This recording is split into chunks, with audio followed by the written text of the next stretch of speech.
In the grand tapestry of history, few figures have incited as much fascination and intrigue as Henry VIII, the formidable King of England whose marital escapades shook not only the kingdom, but also the Protestant Reformation. Among his 6 wives, one stands out for her peculiar narrative, the so-called reject queen, Anne of Cleves. Today, we delve into the truth behind Anne's story and the complexities of her short-lived reign as Henry's queen. Picture the scene. It is the early 16th century, a time of political alliances and strategic marriages. With the English Reformation unfolding in the backdrop, Henry VIII, recently severed from the Catholic Church, sought a new ally in Europe. Anne of Cleves, sister to the Duke of Cleves, presented a promising match. Her German noble lineage and her brother's Protestant alliances appealed to Henry's foreign policy aspirations. Thus, the wheels were set in motion for a union designed on paper to benefit a kingdom. Hans Holbein, the court painter, was dispatched to capture Anne's likeness, a decision that would have far-reaching repercussions. Holbein's flattering portrayal convinced Henry of Anne's purported beauty, and thus the die was cast. But upon Anne's arrival in England, all anticipation turned to befuddlement. Henry, accustomed perhaps to the more immediate charms of his other consorts, famously described Anne as a Flanders mare, and reportedly felt no spark. The political machinery, however, was already in motion. The marriage proceeded in January 1540, but it quickly became apparent that the king regarded his new wife with indifference. In an era of potent royal symbolism, such sentiment was perilous. Yet, contrary to what one might expect from Henry's mercurial history with wives, what unfolded next was a testament to Anne's own pragmatism and the shrewd politics of the court. Merely 6 months after their wedding, Henry's desire to annul the marriage became evident, citing its non-consummation as reasoning. Anne, perceptive and perhaps weary of the court's treacherous politics, complied with the king's wishes. Her compliance was rewarded, given not just freedom but security.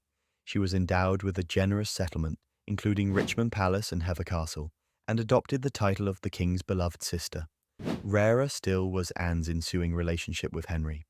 Unlike his other annulments or separations, Anne remained a respected figure at court. She was present at festivities, and for someone once labelled unfit, she had the peculiar fortune of outliving all of Henry's wives. Her careful navigation of a position that might have broken lesser figures remains a testament to her intelligence and adaptability. Henry too perhaps saw his erstwhile bride in a different light. While he characterized his separation from Anne as a choice rooted in concern for the kingdom's stability, historians often ponder Henry's shifting motives. Was Anne truly the epitome of disappointment, or did the king's underlying anxieties about his own virility and future lineage cloud his judgment?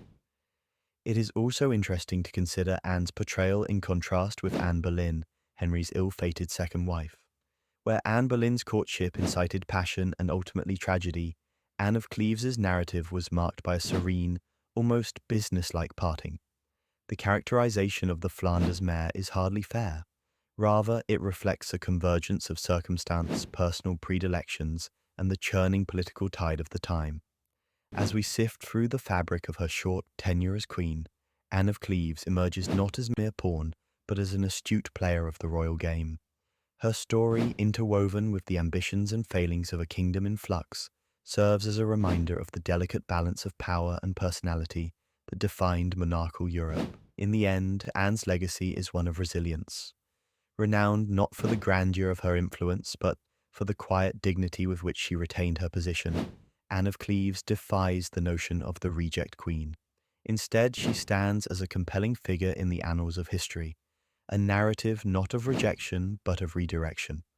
Her tale tells us of how proximity to the crown is not solely about ascending thrones, but navigating the spaces between. In this nuanced narrative of acceptance and adjustment, Anne of Cleves is vindicated as a woman who understood that power is best wielded with subtlety and wisdom, an enduring lesson from one of history's most curious queens.